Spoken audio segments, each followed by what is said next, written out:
Hello everyone, welcome back to Keystone IAS Academy.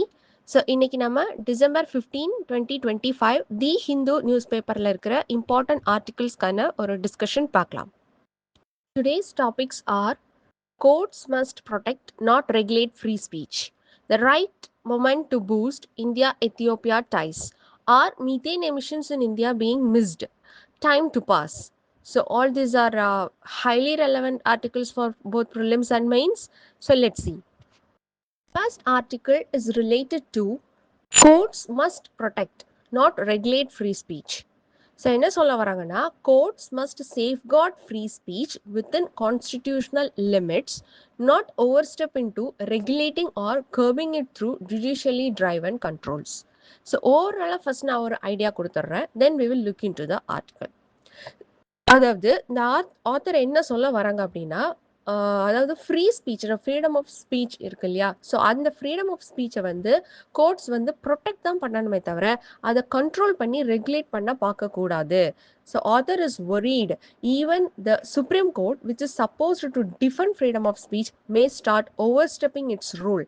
எதுக்காக இந்த controversy வருது, எதுக்காக இந்த இதை நம்ம பேசுகிறோம் அப்படின்னா, ரீசெண்டாக சுப்ரீம் கோர்ட் வந்து ஒரு கேஸில் வந்து என்ன சொல்லியிருந்தாங்க அப்படின்னா, ஆன்லைன் கண்டென்ட் ரெகுலேஷனுக்காக ஒரு ரெகுலேட்டரி பாடி கொண்டு வரணும் அப்படிங்கிற ஒரு ஸ்டேட்மெண்ட் கொடுத்துருந்தாங்க. ஸோ இதுதான் இந்த டிபேட்டை வந்து கொண்டு வந்திருக்கு. இப்போ என்ன கொஸ்டின் வருது அப்படின்னா, ஸோ ஆன்லைன் கண்டென்ட் எல்லாம் ரெகுலேட் பண்ணணும் அப்படின்னா அப்போ ஆல்ரெடி வந்து எந்த ஃப்ரீடம் ஆஃப் ஸ்பீச்சை சப்போர்ட் பண்ணுறதுக்கான எதுவுமே இல்லையா, ஆர் எந்த ரூல்ஸுமே இல்லையா, டிஜிட்டலாக வந்து சேஃப்கார்ட் பண்ணுறதுக்கான எந்த ரூல்ஸுமே இல்லையா, எதுக்காக புதுசாக ஒரு ரெகுலேட்டரி பாடி வந்து இப்போ நம்ம கொண்டு வரணும். ஆல்சோ இஃப் சப்போஸ் ரெகுலேட்டரி பாடி கொண்டு வந்தால் அது வந்து ஆன்லைன் கண்டென்ட்டை போடுறதுக்கு முன்னாடியே வந்து அந்த ரெகுலேஷன்ஸ் கொடுத்து அது சர்டிஃபை வாங்கி தான் உள்ளே போய் பிளேஸ் பண்ணணும் அப்படின்னா, கிரியேட்டர்ஸ் தென் ஃபிலிம் மேக்கர்ஸ் இவங்களுக்கெல்லாம் வந்து ப்ரீ சென்சார்ஷிப் வைக்கும்போது நம்ம ஃப்ரீடம் ஆஃப் ஸ்பீச் கான்ஸ்டிடியூஷனில் இருக்கிறதுக்கு என்ன வேல்யூ இருக்கும், அது இன்னும் கண்ட்ரோல் ஆகாதா, இன்னும் ரெகுலேட் பண்ணி அதை வந்து சப்ரஸ் பண்ண பார்க்குதா சுப்ரீம் கோர்ட் அப்படிங்கிற மாதிரியான கொஸ்டின்ஸ்லாம் வந்திருக்கு. திஸ் கான்ட்ரவர்சி இருக்கு இல்லையா, இது one of the example for judicial over reach. So நம்ம இந்த டைமில் ஜுடிஷியல் ஓவர் ரீச் என்ன, ஜுடிஷியல் ஆக்டிவிசம்னா என்ன, ரீஸ்ட்ரெயின்னா என்ன, அதுக்கான எக்ஸாம்பிள்ஸ் என்னங்கிறதையும் டீட்டெயிலாக இந்த ஆர்டிக்கிளோட நம்ம பார்த்துக்கணும். Also it violates the underlying separation of powers. So இப்போ நீங்கள் பண்ண வேண்டியது இந்த ஆர்டிக்கிள் வந்து ஒரு அழகான கேஸ் ஸ்டடி, ஒரு டீட்டெயில்டு கேஸ் ஸ்டடி, ஒரு நல்ல ஒரு எக்ஸாம்பிள், ரீசெண்டாக நடந்த நல்ல ஒரு எக்ஸாம்பிள். அப்போ இது எந்த ஸ்டாட்டிக் கூட நீங்கள் கனெக்ட் பண்ணுவீங்க. ஸோ ஸ்டாட்டிக்கில் Indian judiciary, Indian GS paper 2 பாலிட்டியில் ஜுடிஷியரின்னு டாபிக் இருக்குது. அந்த ஜுடிஷியரி டாப்பிக்கில் நீங்கள் judicial activism, overreach, restraint பற்றி அதை நீங்கள் படிப்பீங்க. ஸோ அந்த இடத்துல நீங்கள் இந்த எக்ஸாம்பிள் எழுதலாம்.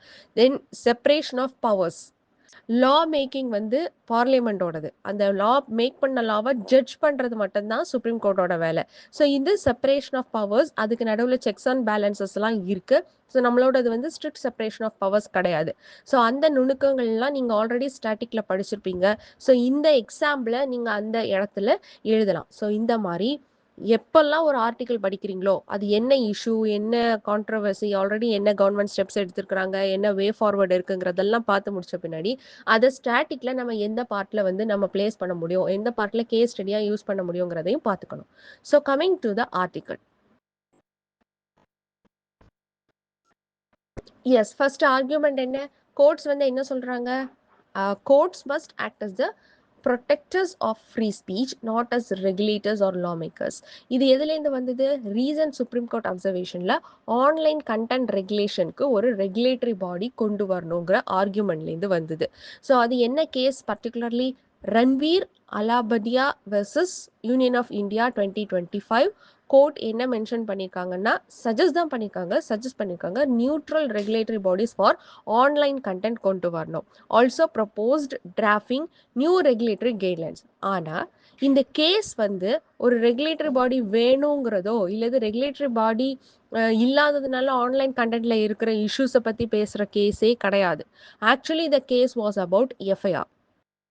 ஸோ ஒரு எஃப்ஐஆர் போட்டுறதை பற்றின ஒரு இஷ்யூ, ஒருத்தர் மேலே இருந்த இஷ்யூ தான் வந்து என்னென்னா, இந்த கோர்ட், சுப்ரீம் கோர்ட் என்ன சொல்லியிருக்கு, மீடியா ரெகுலேட் பண்ணுங்க, ஸோ அதை எக்ஸாக்டாக என்ன வேணுமோ அதை கான்சென்ட்ரேட் பண்ணாமல் மீடியா ரெகுலேட் பண்ணுறதுக்கான ஒரு பாடி சஜஸ்ட் பண்ணினது. What the author arguing is this expansion, அதாவது கேஸ் என்னவோ அதை தாண்டி போய் லா மேக்கிங்கில் போய் டச் பண்ணுறது வந்து it violates separation of powers அப்படின்னு ஆத்தர் மென்ஷன் பண்ணியிருக்காங்க. Okay, then then the question comes, அப்போ ஆல்ரெடி இப்போ நியூவர் ரெகுலேட்டரி பாடி வரணும் அப்படின்னா ஏற்கனவே நம்ம ஃப்ரீடம் ஆஃப் ஸ்பீச்சை வந்து நம்மளுக்கு எது எது வகையில் நம்மளுக்கு கிடைக்கிது, அதுக்கு என்ன ரெஸ்ட்ரிக்ஷனும் இல்லையா, எல்லாத்துக்குமே வந்து என்ன வேணாலும் பேசலாங்கிற ஃப்ரீடம் ஆஃப் ஸ்பீச் ஆல்ரெடி இருக்குதா, ரெஸ்ட்ரிக்ஷன் இருக்குதா, இல்லை என்னென்ன லாஸ் நம்ம இந்தியாவில் அப்ளிகபிளாக இருக்குது, ஸோ இதெல்லாம் ஆல்ரெடி இல்லையா. What author says see already ரொம்ப டீட்டெயில்டாக நம்ம கிட்ட ஏற்கனவே இருக்கு. So why this Supreme Court now overreaching this to new regulatory body அப்படின்னு ஆத்தர் கொஸ்டின் கேட்குறாங்க.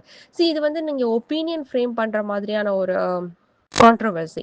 ஸோ இதில் வந்து நீங்கள் எப்படி வந்து கிளியர் கட்டாக வந்து ஃபஸ்ட்டு இஷ்யூவை நீங்கள் புரிஞ்சுக்கிட்டு அதுக்கப்புறம் நீங்கள் சுப்ரீம் கோர்ட் என்ன, சுப்ரீம் கோர்ட்டுக்கு வந்து என்ன என்ன அது சுப்ரீம் கோர்ட்டோட லிமிட் என்ன, ஸோ லிமிட் தாண்டி என்ன பேசியிருக்கு, இல்லை லிமிட்குள்ளே தான் இருக்குதா, ஸோ இந்த மாதிரியான நுணுக்கங்கள் வந்து நீங்களா யோசிச்சு அதை புரிஞ்சு வச்சுக்கும் போது தான் உங்களுக்கு வந்து புரியும். ஓகேவா. தென் என்னென்ன ஆர்டிக்கல்லாம் ஏற்கனவே நம்மளுக்கு இருக்கு. ஆர்டிக்கல் 19 clause 1ல வந்து it constitution guarantees freedom of speech and expression, but it allows reasonable restrictions only on explicit grounds. கண்டிப்பா freedom of speechக்கு reasonable restrictions நம்ம கான்ஸ்டிடியூஷன்லயே இருக்கு. அது ஆர்டிகல் 19 clause 2ல சொல்லியிருக்காங்க. So allows reasonable restrictions only on explicit grounds. எப்போ வந்து freedom of speech வந்து நம்ம எந்த லிமிட் வரைக்கும் இருக்குன்னா இந்த sovereignty and integrity of India, security of state, public order, decency, morality, defamation, contempt of court, incitement to offence இதெல்லாம் பாதிக்காத வரைக்கும் நம்மளுக்கு ஃப்ரீடம் ஆஃப் ஸ்பீச் இருக்கும் அப்படின்னு திஸ் ஆர்டிக்கிளில் வந்து கான்ஸ்டிடியூஷன்லேயே ரெஸ்ட்ரிக்ஷன்ஸ் ஏற்கனவே கொடுத்துருக்காங்க.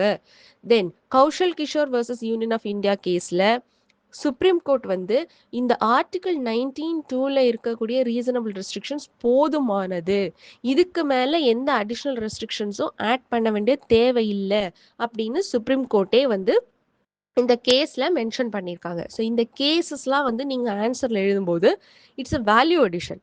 ஸோ ஒரு வேலிட் பாயிண்ட்டாக நீங்கள் வந்து சொல்ல வரீங்க. ஸோ அந்த கேஸ் நேம்ஸ்லாம் நோட் பண்ணி வச்சுக்கோங்க, அது ரொம்ப முக்கியமானது. தென் ஆல்ரெடி எக்ஸிஸ்டிங் ரெகுலேஷன்ஸ் இல்லையா அப்படின்னு கேட்டால் டெஃபினெட்லி ஐடி ஆக்ட் 2000ல இருக்குது, பாரதிய நியாய சங்கீதாவில் இருக்குது, ஐடி ரூல்ஸ் 2021ல இருக்குது. ஸோ இது எல்லாமே வந்து ஃப்ரீடம் ஆஃப் ஸ்பீச்சை ரெஸ்ட்ரிக்ட் பண்ணுது, ஆன்லைன் கண்டென்ட்டை ரெகுலேட் பண்ணுது ஆல்ரெடி. அதுக்கான செக்ஷன்ஸ் அதை எப்படி பண்ணணுங்கிற டீட்டெயிலிங்லாம் already it is in place. ஓகேவா. தென் ஏற்கனவே இருக்கிற ப்ரீவியஸ் எக்ஸாம்பிள்ஸ்லேருந்தே வந்து ஜுடிஷியரி வந்து இல்லை ஒரு ரெகுலேட்டரி பாடி வேணும் சொல்லிட்டு வந்துருக்குதான்னு கேட்டால் கிடையாது. ஸோ இதுக்கு முன்னால் வந்து என்னென்னா ஜுடிஷியரி வந்து ஜுடிஷியரியோட ரீஸ்ட்ரெயின்குள்ளே தான் இருந்திருக்கு. For example common cause versus union of India court என்ன சொல்லியிருக்கு, எல்லா ப்ராப்ளமும் வந்து cannot solve all policy problems. Court போய் எல்லா பாலிசி ப்ராப்ளம்ஸையும் சால்வ் பண்ண முடியாது. அப்படிங்கிற பட்சத்தில் அது கோர்ட்டுடைய லிமிட், ஜட்ஜ்மெண்ட் லிமிட்டுக்குள்ளே அது நிற்கிது. Then Sahara India versus SEBI கேஸில் என்ன சொல்லியிருக்காங்க, ப்ரீ சென்சார்ஷிப் வந்து அவாய்ட் பண்ணணும்.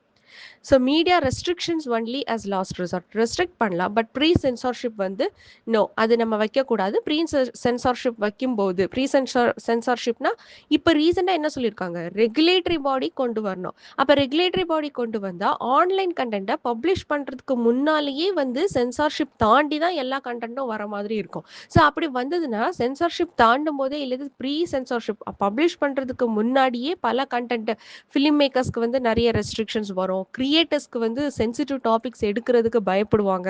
ஸோ இந்த மாதிரி சென்சார்ஷிப்லேயே வந்து ஃப்ரீடம் ஆஃப் ஸ்பீச் வந்து அடி வாங்கிடும். ஸோ ப்ரீ சென்சார்ஷிப் வந்து வைக்கக்கூடாது. அது வந்து ஆல்ரெடி ப்ரீவியஸ் கேஸில் சுப்ரீம் கோர்ட்டே ஆதரிச்சிருக்கு. தென் ஆதர்ஷ் ஹவுசிங் சொசைட்டி கேஸில் என்ன சொல்லியிருக்காங்க, courts refused to mandate film disclaimers. So இந்த பாஸ்ட் எக்ஸாம்பிள்ஸ் எல்லாம் வந்து ஜுடிஷியல் ரீஸ்ட்ரைண்டை எக்ஸ்பிளைன் பண்ணுது. அதாவது ஜுடிஷியரி அதோட லிமிட்குள்ள இந்த கேஸில் இவ்வளோதான் நாங்கள் எக்ஸ்பிளைன் பண்ணுறது, நாங்கள் எங்களுக்கு இதை பண்ணுறோம் அப்படிங்கிறது வந்து ஜுடிஷியரி ரீஸ்ட்ரைண்டாக ப்ரீவியஸ் எக்ஸாம்பிள்ஸில் இருந்திருக்கு.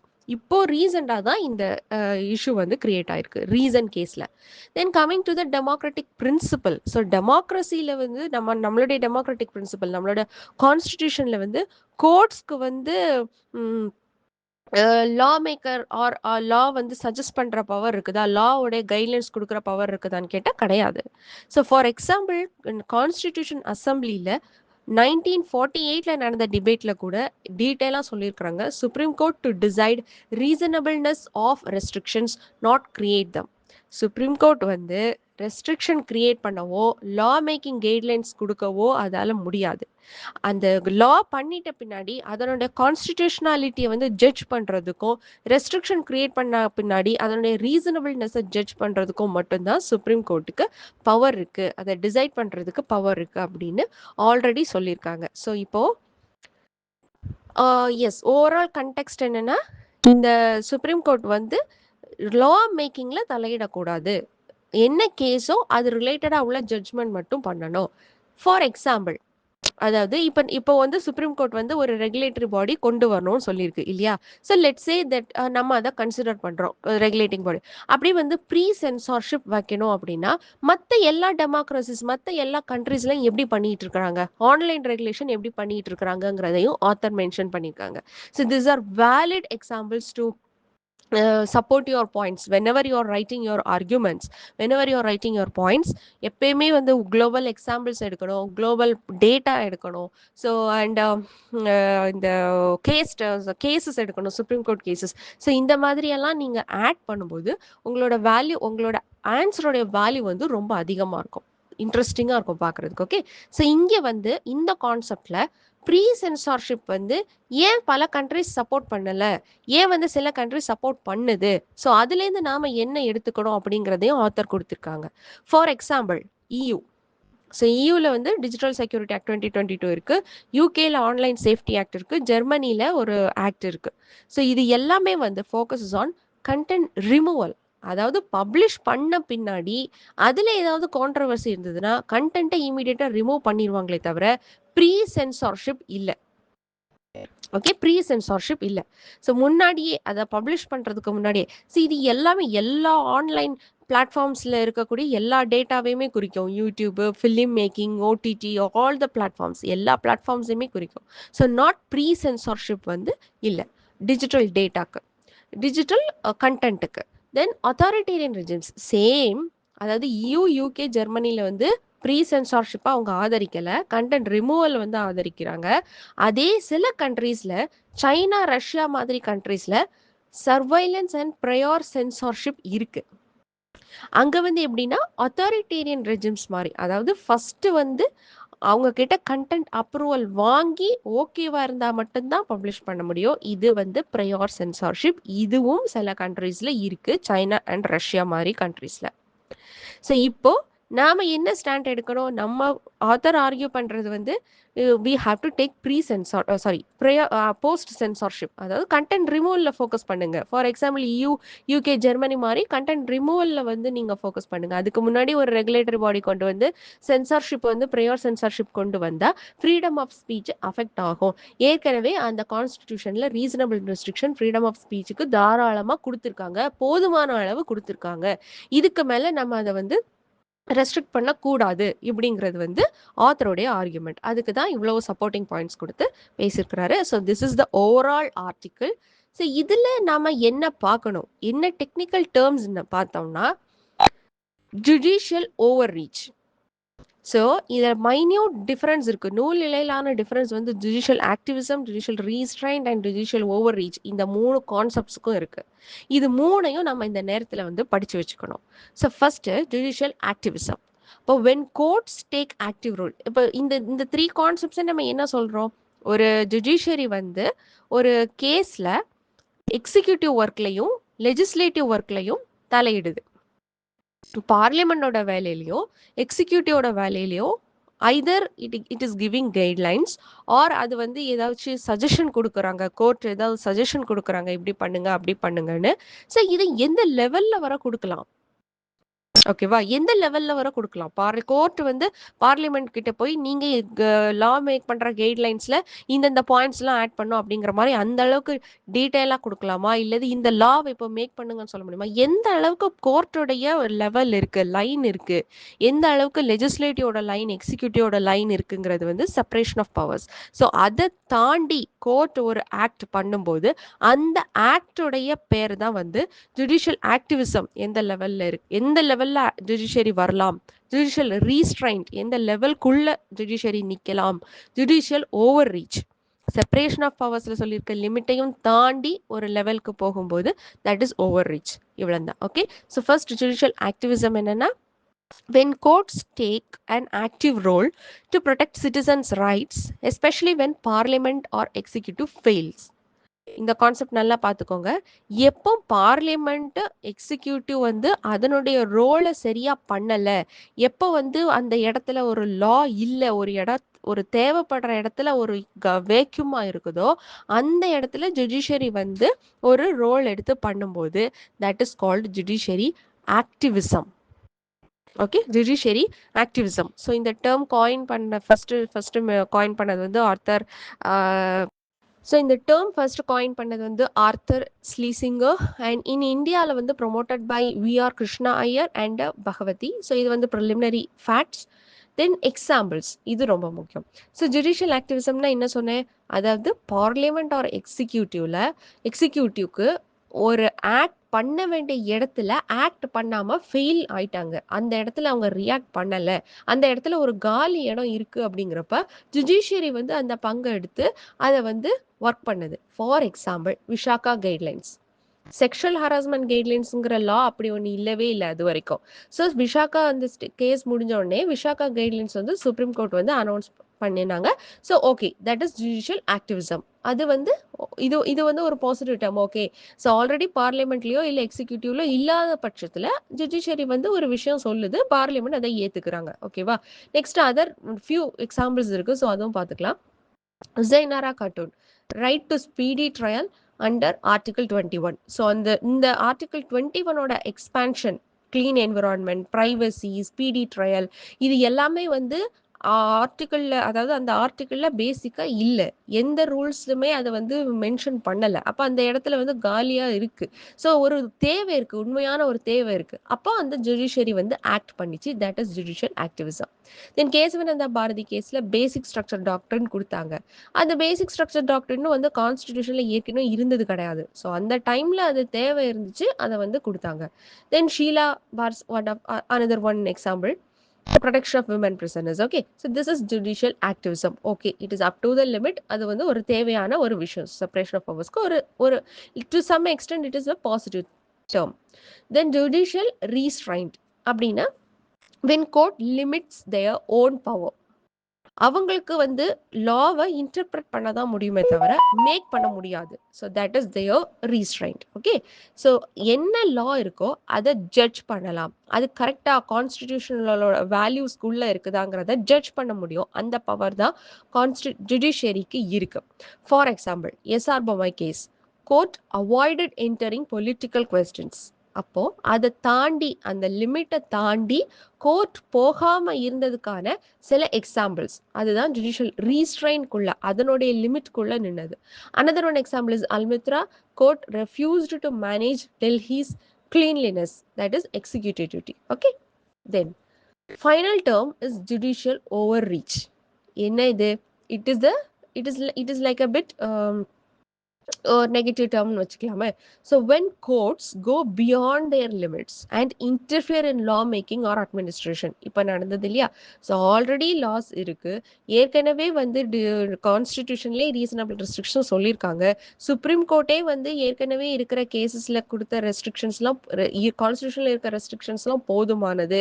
கேசஸில் வந்து ஆல்ரெடி ஃப்ரீடம் ஆஃப் ஸ்பீச்சுக்கு வந்து இந்தந்த ரெஸ்ட்ரிக்ஷன்ஸ் இருக்குது, அண்ட் டிஜிட்டல் லாஸ்லாம் வந்து போதுமான அளவாக இருந்தும் கூட ஒரு லா மேக்கிங்கில் இந்த அட்மினிஸ்ட்ரேஷனில் இன்டர்ஃபியர் ஆயிருக்கு. புரியுதா?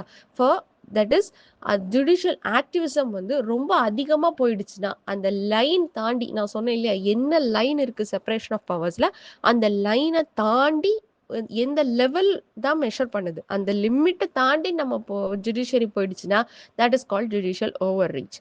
அதுக்கு சில எக்ஸாம்பிள்ஸ் இருக்கு. Jolly LLB 2 censorship case, court interfered despite film certification board existing. Film certification board இருந்தும் கோர்ட் வந்து இன்டர்ஃபியர் பண்ணிச்சு. அதே போல் டிஜிட்டல் லாஸ், இப்போ இந்த கேஸில் நம்ம பார்க்கணும்னா டிஜிட்டல் லாஸ் இருக்குது. ஆர்டிகல் 19ல் கான்ஸ்டிடியூஷனில் ரீசனபிள் ரெஸ்ட்ரிக்ஷன் ஃப்ரீடம் ஆஃப் ஸ்பீச்சுக்கு சொல்லியிருக்காங்க. இருந்தும் ஒரு நியூ ரெகுலேட்டரி பாடி கிரியேட் பண்ண சொல்லி அதுக்கு கைட்லைன்ஸ் கொடுத்தது. ஆர்டிக்கலில் ஆத்தர் மென்ஷன் பண்ணியிருக்கிறது it is a little bit example of judicial over reach அப்படிங்கிறது ஆத்தரோட ஒப்பீனியன். அதுக்கான பாயிண்ட்ஸ் எல்லாம் சப்போர்ட்டிங் பாயிண்ட்ஸ்லாம் கொடுத்துருக்காங்க. ஸோ இதை நீங்கள் பார்த்து அனலைஸ் பண்ணி is this a judicial over reach, judiciary வந்து இந்த கான்செப்டில் இவ்வளோ ஆல்ரெடி இருந்தும் ஜுடிஷியரி வந்து ஒரு ரெகுலேட்டரி பாடி ப்ரீ சென்சார்ஷிப்பை புஷ் பண்ணுறது நல்லதா இல்லையா அப்படிங்கிறத வந்து நீங்கள் உங்களோட ஒப்பீனியனை எடுத்து அதுக்கு சப்போர்ட்டிங் பாயிண்ட்ஸை எழுதி வச்சுக்கோங்க. ஆன்சர் எழுதும்போது அதை நோட் பண்ணி வச்சுக்கோங்க. ஓகேங்களா? Then one more example is liquor ban. Okay, you can see that. Then இதுக்கு வந்து ஒரு ப்ரீவியஸ் இயர் கொஸ்டின் வந்து செப்பரேஷன் ஆஃப் பவர்ஸ் ஜுடிஷியரியில் வந்து ஏகப்பட்ட கொஸ்டின்ஸ் வந்திருக்கு. But exactly related to separation of powers and checks and பேலன்ஸில் ஒரு சாம்பிள் கொஸ்டின் எடுத்துக்கிறேன். இந்த கொஸ்டினுக்கு ஆன்சர் எழுதும்போது நீங்கள் இதை வந்து கேஸ் ஸ்டடியாவோ எக்ஸாம்பிளாவோ நீங்கள் யூஸ் பண்ண முடியும். டேரெக்டாக ஜுடிஷியல் ஆக்டிவிசமில் கொஸ்டின் வந்தால் definitely you should quote all this examples. அதாவது டாபிக் கீழே என்னென்ன எக்ஸாம்பிள்ஸ் இருக்கோ எல்லாமே நீங்கள் கோட் பண்ணலாம். Okay, coming to the question, do you think that the Constitution of India does not accept the principle of strict separation of powers, rather it is based on the principle of checks and balances? Explain. So there is checks and balances, we don't have strict separation of powers. Checks and balances அடிப்படையில் தான் நம்ம constitution run ஆகிட்டு இருக்குது. So அதை எந்த லெவலில் அப்படிங்கிறதையும் பார்க்கணும். அதுக்கு தகுந்த கேஸ் ஸ்டடீஸ் எக்ஸாம்பிள்ஸ் நீங்கள் கொடுத்து தான் GS2 ஆன்சர் எப்பயுமே எழுதணும். ஓகேவா? Then coming to the practice question, critically analyze whether judicial suggestions for stricter online content regulation amount to judicial overreach. Support your answer with constitutional provisions and relevant Supreme Court judgments. Okay, so direct question, write your answer and post them in our Telegram group for review. Coming to the next article, which is related to India-Ethiopia ties, or poised for a strategic upgrade anchored in education, minerals, defense cooperation and Africa focused economic integration. So it's just an international relation topic. India எத்தியோப்பியாவுக்கு இருக்கிற ties பார்க்கணும். ஹிஸ்டாரிக்கலாக என்ன இருக்குது, ரீசெண்டாக வந்து என்ன meetings நடந்தது, அதுலேருந்து என்ன கொலாபரேஷன் பாசிபிலிட்டிஸ் இருக்குது. That's all for this topic. Okay, so let's C. So ரீசெண்டாக மோடிஜி அண்ட் பிஎம் மீட்டிங் வந்து G20 ஜொஹான்ஸ்பர்கில் நடந்ததுக்கு அதுலேருந்து தான் நம்ம இப்போ எத்தியோப்பியாவுடைய இம்பார்ட்டன்ஸ் வந்து இப்போ நியூஸில் நம்ம பேசிகிட்டு இருக்கிறோம். Then why Ethiopia matters for us. So அங்கே நல்ல பாப்புலேஷன் இருக்குது. அமாங் ஆஃப்ரிக்காஸ் ஃபாஸ்டஸ்ட் க்ரோயிங் எக்கனாமிஸில் ஒன்று தான் எத்தியோப்பியா. ஸோ ஸ்ட்ராட்டஜிக் லொக்கேஷன் எங்கே ப்ரெசென்ட் ஆயிருக்கு, horn of Africa. So horn of ஆஃப்ரிக்கான்னு சொல்லும்போது நீங்கள் இங்கே பார்க்கலாம், Horn of Africa, these 4 blue color countries, Eritrea, Djibouti, Somalia, Ethiopia, all 4 are in the Horn மாதிரி இருக்கிற இடத்துல இருக்கும் ஆஃப்ரிக்காவுடைய location. And please note here, Ethiopia is the only landlocked country among this Horn of Africa. Okay, so Ethiopia is the landlocked country. Then headquarters of African Union and strong military, huge potential in renewable energy, and it is a member of BRICS. Okay, so all these points are very important for preliminary. Now coming to the mains, என்ன relationship இதுவரை நம்ம maintain பண்ணிட்டு இருக்கிறோம், என்ன possibilities இருக்குங்கிறத பார்க்கலாம். So historically over century Indian teachers நிறைய பேர் எத்தியோப்பியாவில் இந்தியாவிலேருந்து போய் டீச்சர்ஸாக ஒர்க் பண்ணிட்டு இருக்கிறாங்க. Okay, then long term cooperation with IIT Delhi கூட ஆல்ரெடி இருக்குது. Largest number of African PhD students இந்தியாவில் படிச்சுக்கிட்டு இருக்கிறாங்க. Then strong goodwill and soft power base for us. Okay, then what are the pillars of cooperation இப்போ ரீசெண்டாக என்ன பேசியிருக்கிறாங்க. தென் digital education, tele learning, vocational training, and university partnership and scholarships, capacity building using Indian EdTech programs. All these are very basic points. So என்ன ஒரு கண்ட்ரியோட cooperation எடுத்தாலும் education and skill development சொன்னால் இந்த பாயிண்ட்ஸ் தான் நம்ம எழுத போகிறோம் இல்லையா? Digital education, university partnerships, scholarships, India edtech ப்ரோக்ராம்ஸோட capacity building, skill training, vocational training, all those things. So எல்லா பேசிக் பாயிண்ட்ஸும் அப்படியே நீங்கள் ஞாபகம் வச்சுக்கோங்க. Economic and investment cooperation, particularly எத்தியோப்பியாவுடைய ரிசோர்ஸஸ் என்ன, அப்போ அது ரிலேட்டடாக நம்ம கொலாபரேட் பண்ணுவோம் இல்லையா? ஸோ ஏர்லியர் ஃபோக்கஸ் வந்து அக்ரிகல்ச்சரில் இருந்தது. Now it is shifting to mining, pharmaceuticals, agro processing, light manufacturing, etcetera. Also strategic importance for India's renewables, batteries and semiconductors. Okay. Then finally defence cooperation. Already நம்ம பார்த்தோம் எத்தியோப்பியாவில் strong military base இருக்குது. அப்போ defence கோஆப்ரேஷனும் நம்ம பண்ணோம். India set up Harar military academy 1956. This is important. Then training support since 2009, new MOU on defense cooperation and joint defense committee. Then coming to the strategic and multilateral dimensions, we have already நம்ம பார்த்தோம் Ethiopia is a member of BRICS. So நம்மளும் அதில் BRICSல மெம்பராக இருக்கோம். So India is one of the founding members. So cooperation via BRICS, G20, South platforms. So இது எல்லா பிளாட்ஃபார்ம்ஸ்லையுமே Ethiopia India ஜாயினாக இருக்குது. இது ரொம்ப முக்கியம். Ethiopia's access to comprehensive free trade agreement makes it a hub for Indian companies. Okay, India's duty-free tariff preference scheme aids in Ethiopian exports. Red Sea access diversification enhances regional geopolitics. So in the regional area, multilateral agreements, multilateral things. So all these are very important. Mainly என்னென்ன பிளாட்ஃபார்ம்ஸில் நம்ம India and Ethiopia ஒன்றா இருக்குது, BRICS, G20, south, then free trade agreement இருக்கா இல்லையா? So India success to African comprehensive free trade agreement is there. Then yes, Red Sea is a huge scope. என்னென்ன challenges இருக்குது? So taxation and regulatory uncertainty, foreign exchange shortage, infrastructure and logistic constraints, and need to update DTAA and bilateral investment treaty. So what is this DTAA? It is double tax avoidance agreement. Hope நீங்கள் ஒரு பேசிக் ஒரு தடவை படித்து முடிச்சிருக்கீங்க static topics எல்லாமே அப்படின்னா உங்களுக்கு நல்லாவே தெரிஞ்சிருக்கும். தெரியாதவங்களுக்கு நான் சொல்கிறேன். டபுள் டேக்ஸ் அவாய்டன்ஸ் ப்ரோக்ராம் அப்படின்னா என்னென்னா, அக்ரிமெண்ட்னா என்னென்னா, so let's say 2 countries are there, India and Ethiopia. இப்போது இந்தியாவில் வந்து ப்ராஃபிட் வந்து ப்ரொடியூஸ் பண்ணுறாங்க. ஸோ அதுக்கு இங்கே ஒரு டேக்ஸ் கட்டுவாங்க. இப்போது அது வந்து எத்தியோப்பியன் கம்பெனி. அப்போ எத்தியோப்பியன் கம்பெனி இந்தியாவில் வந்து ப்ரொடியூஸ் பண்ணுறதுக்கு இந்தியாவில் டேக்ஸ் கட்டுது. அப்போ அந்த ப்ரொடக்ஷனை எடுத்து அவங்க ஹோம் கண்ட்ரி கொண்டு போகும்போது, எத்தியோப்பியா கொண்டு போகும்போது, எத்தியோப்பியாவில் தனியாக ஒரு டேக்ஸ் கட்டணும். ஸோ அப்போ இது என்ன ஆகுது? ஒரே இன்கம்க்கு, இன்கம் ஒன்னே தான், அந்த ஒரு இன்கம்க்கு ப்ரொடியூஸ் பண்ணுற கண்ட்ரியில் ஒன்று, ஹோம் கண்ட்ரியில் 2, அப்படி 2 இன்கம் 2 டேக்ஸ் வந்து கெட்டுது ஒரு கம்பெனி ஒரு எனி வெஞ்சர். ஸோ அந்த 2 டேக்ஸ் கட்டுறோம் இல்லையா? ப்ரொடியூஸ் பண்ணுற ஒரே இன்கம்க்கு இந்த கண்ட்ரியில் ஒன்று, ஹோம் கண்ட்ரியில் ஒன்று, ப்ரொடியூஸ் பண்ணுற கண்ட்ரியில் ஒன்று, 2 டேக்ஸஸ் கட்டுறதுனால அது நம்மளுக்கு ப்ராப்ளம் ஆகுதுன்னு சொல்லி தான் சில இப்போ என்னென்ன கண்ட்ரிஸ் கூட எல்லாம் வந்து டபுள் டேக்ஸ் அவாய்டன்ஸ் அக்ரிமெண்ட் போட்டிருக்கோமோ அந்த கண்ட்ரிஸ்க்கெல்லாம் வந்து ஒரு எந்த கண்ட்ரியில் ப்ரொடியூஸ் பண்ணுறோமோ அந்த கண்ட்ரியில் ஆர் ஹோம் கண்ட்ரியில் ஏதாவது ஒரு கண்ட்ரியில் வந்து டேக்ஸ் கட்டினா போதும், அதர் கண்ட்ரியில் அதை வந்து கிரெடிட்டாக மைனஸ் பண்ணிடுவாங்க. ஸோ ஒரே ஒரு இன்கம்க்கு வேற எந்த கண்ட்ரியில் ப்ரொடியூஸ் பண்ணியிருந்தாலும் ஒரு இன்கம்க்கு ஒரு டேக்ஸ் அது ஏதாவது ஒரு கண்ட்ரியில் கட்டினா போதும். இதுதான் double tax avoidance agreement. Okay, so இங்கேருந்து இந்த டிடிஏ வந்து நம்ம எத்தியோப்பியா கூட சைன் பண்ணியிருக்கிறோம் அப்படின்னா, ஸோ இன்வெஸ்ட்மெண்ட் வந்து நம்ம இன்வெஸ்ட்மெண்ட்குள்ளே ஃப்ளோ ஆகிறது, இந்தியா அண்ட் எத்தியோப்பியாவுக்கு இடையில் ஃப்ளோ ஆகிறது வந்து அதிகமாகும். ஸோ அதுதான் வந்து எத்தியோப்பியாவுடைய எக்கனாமிக் ரிலேஷன்ஷிப்பை ஸ்ட்ரெங்தன் பண்ணும். இது ஒரு சாம்பிளாக கொடுத்துருக்காங்க. ஒரு கோஆப்ரேஷனுக்கு ஒரு நல்ல ஒரு வழிவகையாக இருக்கும். தென் coming to the practice question. So Ethiopia வந்து நிறைய ப்ரீவியஸ் இயர் கொஸ்டின்ஸில் வந்து நிறைய இடத்துல வந்து மறைமுகமாக ஆஃப்ரிக்கன் கண்ட்ரிஸ் பொதுவாகவே ரீசெண்டாக இப்போ நல்லா அதிகமாக வந்துட்டு இருக்குது கொஸ்டின்ஸில். ஸோ அதில் சில இடங்களில் எத்தியோப்பியா வந்து கொஸ்டின்ஸ் வந்திருக்கு. So let's see which one of the following pairs is correctly matched.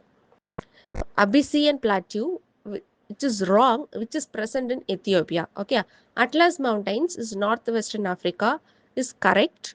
Guiana highlands எங்கே இருக்குது? சவுத் அமெரிக்காவில் இருக்குது. ஓகே. Then Okavango basin is present in South Africa, south western Africa. So இது வந்து ஒரு map based question, international map based question, world map globe based question. இந்த இடத்துல எத்தியோப்பியாவில் இருக்கிற ஆல்ரெடி இந்த அபிசியன் பிளாட்டியூ வந்து which is already present in the question paper. So அதனால அதை பற்றி டீட்டெயிலாக கொஞ்சம் போய் பார்த்து வச்சுக்கோங்க. Ethiopia Abyssinian Plateau. Coming to the second question, consider the following pairs. Which of the following above are correctly matched? Again, Catalonia, Spain. Yes, that is correct. These are the regions which are mentioned in the news recently, the 2018 la. So Catalonia, Spain, Crimea, which is present in Ukraine. அது ரீசெண்டாக Russia வந்து annexe பண்ணிச்சு. So that's why it was in the news அந்த டைமில் 2018 so Crimea, that is wrong. Crimea, which is in Ukraine. Mindanao, Philippines, yes, that is correct. And Oromia, yes, Oromia, which is present in Ethiopia. ஓகேவா? So எத்தியோப்பியாலேருந்து 2 landmarks வந்து கேட்டிருக்காங்க. அபினீசியன் plateau and ஒரோமியா ரெண்டுமே already இந்த ரீஜனும் வந்திருக்கு, plateaus வந்திருக்கு. So the map of Ethiopia is again important for this time too. ஸோ அதை நீங்கள் வந்து பார்த்து வச்சுக்கணும். The next article is related to methane emissions in India. And the point here is satellite-based methane monitoring reveals major gaps in India's waste emissions data, offering an opportunity for targeted climate action with the immediate co-benefits. So இந்த article வந்து என்னென்னா actually related to methane emissions in India. But என்ன இந்த author point out பண்ணுறாங்க அப்படின்னா, satellite based இது வரைக்கும் நம்ம மீத்தேன் எமிஷன்ஸ் எவ்வளோ அப்படின்னு கேல்குலேட் பண்ணிட்டு இருக்கிற ஒரு டேட்டா வந்து இஸ் ஃப்ளாட். ஆனால் இப்போ சேட்டலைட் பேஸ் பண்ணி ஒரு மானிட்டர் பண்ணுற டேட்டா வந்து இட்ஸ் நாட் ஃப்ளாட், அது வந்து ரொம்ப கம்மியான டேட்டா காமிக்குது. சேட்டலைட் பேஸ் பண்ணி வந்து மீத்தேன் எமிஷன்ஸை கால்குலேட் பண்ணும்போது வே டு ஹையர் நம்ம ஆல்ரெடி காமிக்கிற டேட்டா வரைக்கும் ரொம்ப வித்தியாசமாக அதிகமான டேட்டா இருக்குது. It is very shocking. So அது வந்து எப்படி மேனேஜ் பண்ணுறது அப்படிங்கிறத இந்த ஆர்டிக்கிளில் மென்ஷன் பண்ணியிருக்காங்க. So let see in detail. What is methane emissions in India? சில பேசிக் பாயிண்ட்ஸ் பார்த்துக்கோங்க. Methane, CH4 is 84 times more potent than CO2 over 20 years. It is a major contributor to climate change, and landfill fires also uses a useful fuel. So mitigation has co-benefits. So அதாவது மீத்தேனை வந்து நம்மளால் வந்து அதை process பண்ணி நம்ம use பண்ண முடியும், useful கோலாக வந்து யூஸ் பண்ண முடியும், பயோகேஸ் இந்த மாதிரி. ஸோ மிட்டிகேஷனில் ஒரு அடிஷ்னல் பெனிஃபிட்டும் இருக்குது அப்படிங்கிறது தான் அந்த பாயிண்டில் சொல்ல வருது. அண்ட் இந்தியாவில் around 15% of India's methane emissions come from the waste sector. So waste sector offers quick mitigation gains. So policy support already exists to Swachh Bharat mission is there. Then what is the key points here? Problem with current estimates. இப்போ இருக்கிற எஸ்டிமேட்டில் problem இருக்குது. அப்போ என்ன model use பண்ணிட்டு இருக்கிறாங்க? India mainly uses model based estimates. அதாவது waste quantity எவ்வளோ இருக்குது அது இன்ட்டு ஒரு அசம்ஷனில் போட்டுட்ருக்குறாங்க. ஃபார் எக்ஸாம்பிள் அவுடேட்டட் டேட்டா தான் நம்ம ஸ்டில் ஃபாலோ பண்ணிகிட்ருக்குறோம். Aggregated data cannot identify specific hotspots. அப்போ மீத்தேனில் இப்போ வேஸ்ட்லேருந்து வருது, ஓகே, வேஸ்ட்லேருந்து இவ்வளோ எமிஷன் ஆகுதுன்னு கண்டுபிடிக்கிறாங்க. பட் எந்த இடத்துல அதிகமாக ஜென்ரேட் ஆகுது அந்த மாதிரியான எந்த டேட்டாவும் கண்டுபிடிக்க முடியாது. Ground monitoring is very expensive and difficult to scale. So இப்போ என்ன அட்வான்ஸ்மெண்ட் வந்திருக்கு? சேட்டலைட் டிடெக்ட் பண்ணுது. So satellites detect actual methane emissions directly. அப்போ there are 2 types. Regional monitoring இருக்குது, ப்ளஸ் ஹை ரெசல்யூஷன் ஹாட்ஸ்பாட் டிடெக்ஷனும் சேட்டலைட் மூலமாக பண்ணுறதுனால இந்த ரெண்டுமே நம்மளுக்கு தெரியுது. அப்போ எந்த ரீஜனில் அதிகமாக இருக்கும், எந்த ரீஜனில் வந்து எந்த ஹாட்ஸ்பாட், எதெல்லாம் ஹாட்ஸ்பாட்டான ஏரியாஸ் அப்படிங்கிற லேண்ட்ஃபில்ஸில் வந்து எதெல்லாம் ஹாட்ஸ்பாட்டான ஏரியாஸ் அப்படிங்கிறது வந்து இந்த சேட்டலைட் மூலமாக நம்மளால் இப்போ கண்டுபிடிக்க முடியுது.